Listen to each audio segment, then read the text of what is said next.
Hello everyone, welcome back to the channel. Today we're going to be doing a first look guide at the Black Widow Claire Voyant, a new character in the Marvel Contest of Champions.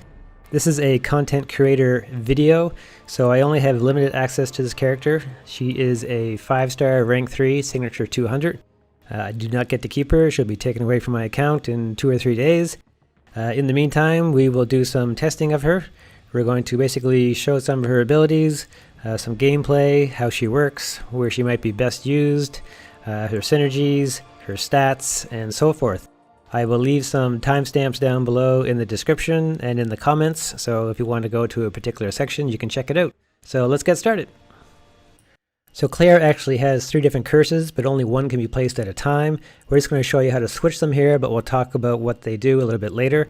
She always starts the fight with the Curse of the Blood. You'll see 3 little red drops of blood in a circle just below her health bar. If she wants to switch to a different curse, you have to end your combo attack with the light. Now that I've done that, I have the Curse of the Plague, which is Little Green Spider. So now I'm going to end my combo with light attack again. Now I have the Curse of the Hellfire, which has a little bit of flame underneath the health bar. So basically, anytime that you want to change your curse, you have to end your full combo with a light attack. If you don't want to change your curse, just make sure you don't use a light attack as your last hit. So let's talk about the different curses. If the active curse on you is Curse of Blood, you are immune to all bleed negative effects. You have the ability to regenerate on your special 2, which we'll talk about later, and you have the ability to place bleed debuffs on the opponent. Now this is an Act 5 biohazard node, so basically every time I hit the opponent, I have a chance to bleed, but since I have the Curse of Blood active, I will never actually take any bleed damage. Now if I switch my curse by doing a combo ending with a light attack, I will switch to Curse of Plague or Curse of Hellfire. I will switch my immunity, and you don't want that in this particular match because you want to stay immune to bleed, so you have to keep on keeping your Curse of Blood active. Now if you want to actually place bleed debuffs on the opponent, there's a few ways to do that. Every medium attack will place 1 bleed debuff on the opponent for 8 seconds. If you do a heavy or a special 1, you can place up to 3 bleed debuffs on the opponent. Now, if the opponent is immune to bleed, she actually gets more powerful. And we'll talk about that a little bit more in the immunity section coming up a little bit later. So the second curse is the Curse of Plague. If you have that active, you are completely immune to all negative effects of poison. You also have the ability to power drain on your special 2, which we'll talk about later in the specials. And much like the bleed debuffs, you can do poison debuffs as well, pretty much the same way. Doing medium attacks will put 1 poison debuff on the opponent for 8 seconds. Doing a heavy attack or SB1 will place up to 3.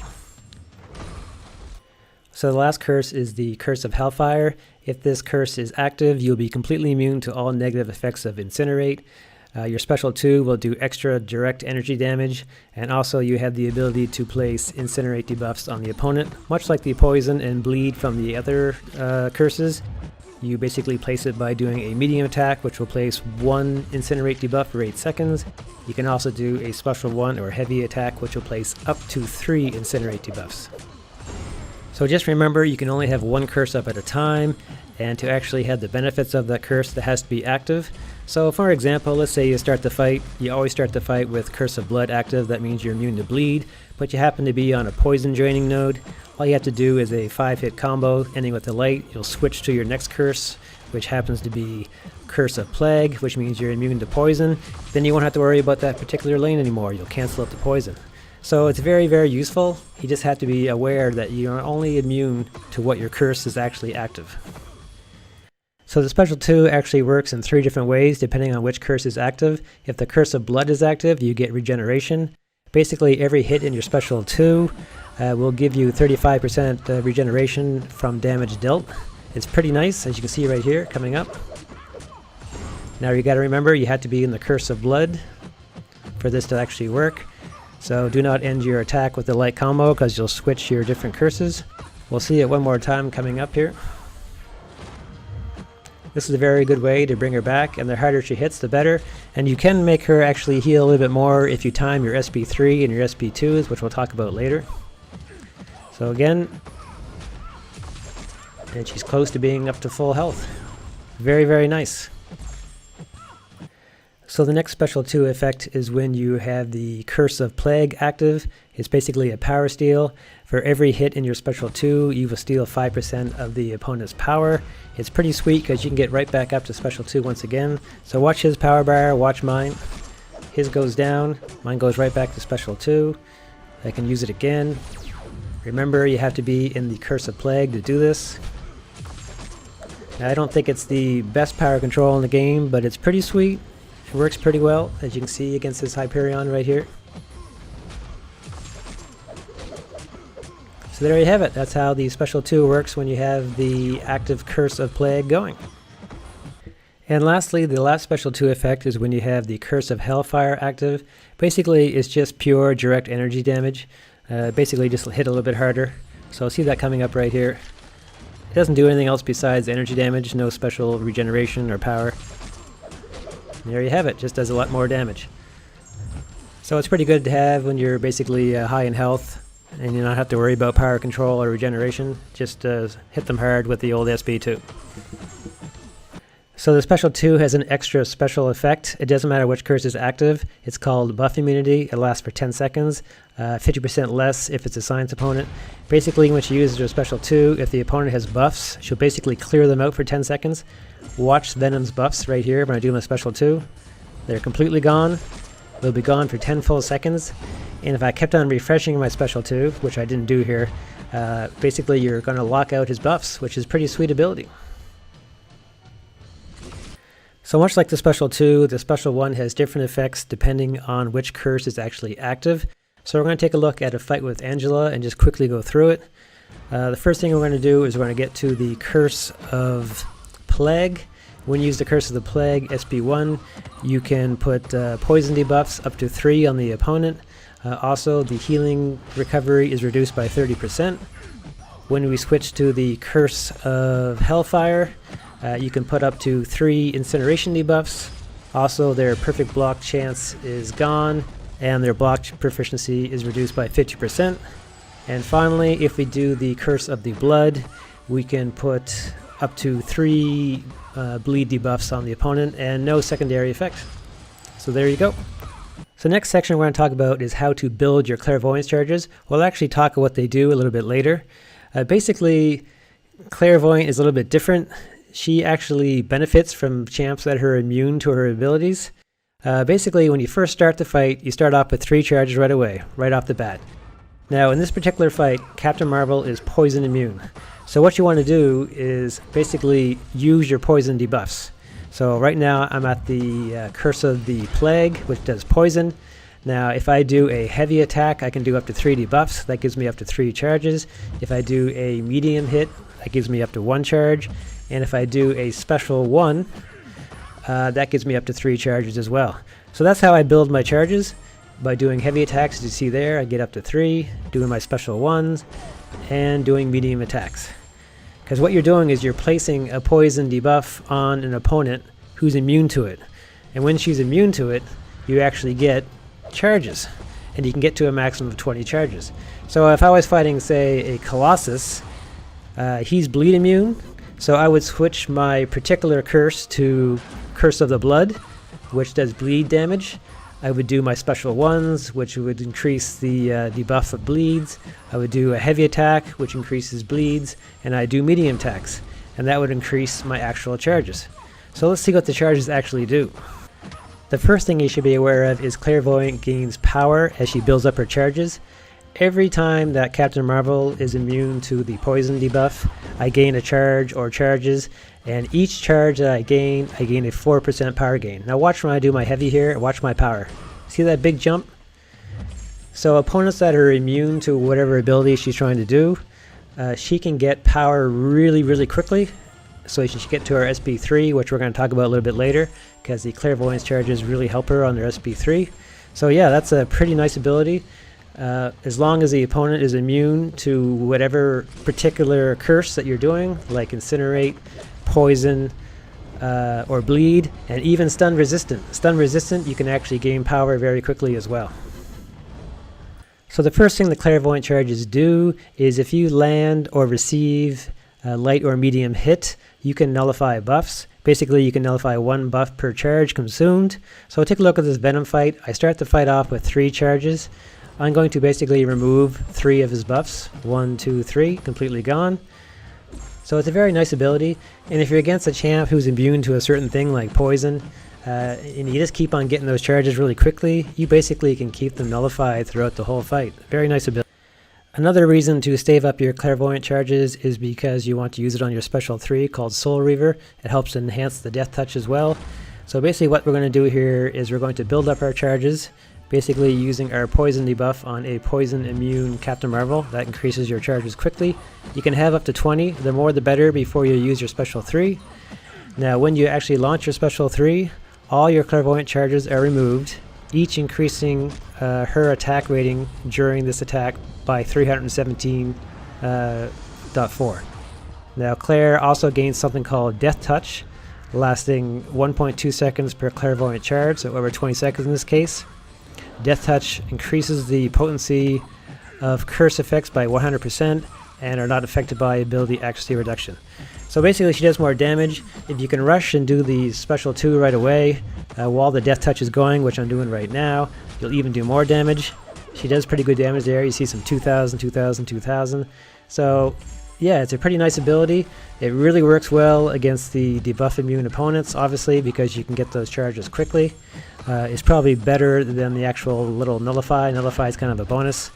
So yeah, that's basically how you do it. And also the Clairvoyant Charges also help the actual signature ability, which we're going to talk about next. So another reason to have a lot of charges for Clairvoyance is because of your SIG ability and death immunity, which we're going to talk about right now. Basically, after you do your special 3, we've already talked about this, you go into something called Death Touch. And the Death Touch is extended by how many Clairvoyant Charges you had going in. So if you have a lot of Clairvoyant Charges going in, it lasts a long time. Now during the timer of the Death Touch, if you get hit with something that kills you, so right now we're going to do our SP3, we're going to convert all our Clairvoyant Charges. Now you're going to see the Death Touch timer going here in a moment. That little black circle going around is the Death Touch timer. Now if he kills me during this particular timer, which he's going to, basically the Death Touch is removed. Instead, Claire gains a death immunity buff, preventing death and healing 25% of her max health over 4 seconds. That's a max SIG, so that's the best you can do. So you see I'm healing back up, doing pretty good, feeling pretty good. Now once again, I'm going to use my special 3, and I'm going to show you a failure. So this time my Death Touch is not going to last very long because I didn't have very many Clairvoyant Charges going in. And I kind of diddle-dallied here. So my Death Touch is going very quickly. I attack him. He uses his special 3 after my Death Touch has expired. So if it expires, it's all over. Your death immunity won't actually save you. So keep that in mind. There's one way to gain charges I forgot to mention. You can actually do a heavy attack from a distance to apply a debuff. Now we'll take a look here at this Colossus. He's bleed immune. He's going to do a special 2 attack. Normally I could do a heavy attack and hit him, but watch this. I do my heavy attack from a distance. Now watch the actual charge counter. He does his attack. I do my heavy attack from a distance. I actually gain 3 debuffs. So it's like actually striking the opponent, but from a distance. So it's a cool little bonus. So now we'll quickly go through the synergies. With Ghost Rider, all champions reduce the duration of the opponent's buffs by 30%. With Doctor Strange, the final hit of Special 2 has a 50% chance to inflict stun for 2 seconds. That's pretty nice.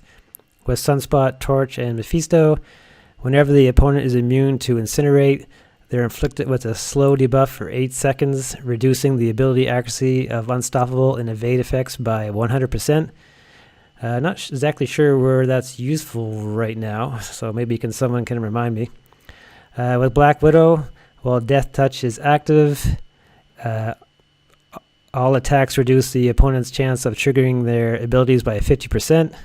And Black Widow, activating a special attack, grants a Fury buff, increasing attack rating by 20% for 6 seconds, so it's a nice little buff. This is kind of funny. She actually has a synergy with herself. So if you bring in another version of her, like if you have a 5-star, you could bring in a 4-star or a 3-star. All champions gain a 10% attack when fighting against villain opponents. So it's kind of funny. And lastly, with good old Electro, 5% perfect block chance. So there you go with the synergies. So to sum up the video, we're going to talk about the suicide masteries and my final thoughts. First off, she's really good for suicides because she starts to fight off with the Curse of Blood, making her immune to bleed, so she doesn't take any double edge damage. Then all you have to do is a 5-hit combo ending with the light, and that will change you into the Curse of Plague, which makes you immune to poison. So she clears out the liquid courage damage. Then throughout the fight you can use your specials pretty freely. You will be taking recoil damage, but you can just go back to the Curse of Blood, focus on your special 2 for a while, and then you can regenerate most of your health back. Now, during this particular video, I've been running suicides pretty much through the whole thing, and as you see, she doesn't hit that hard.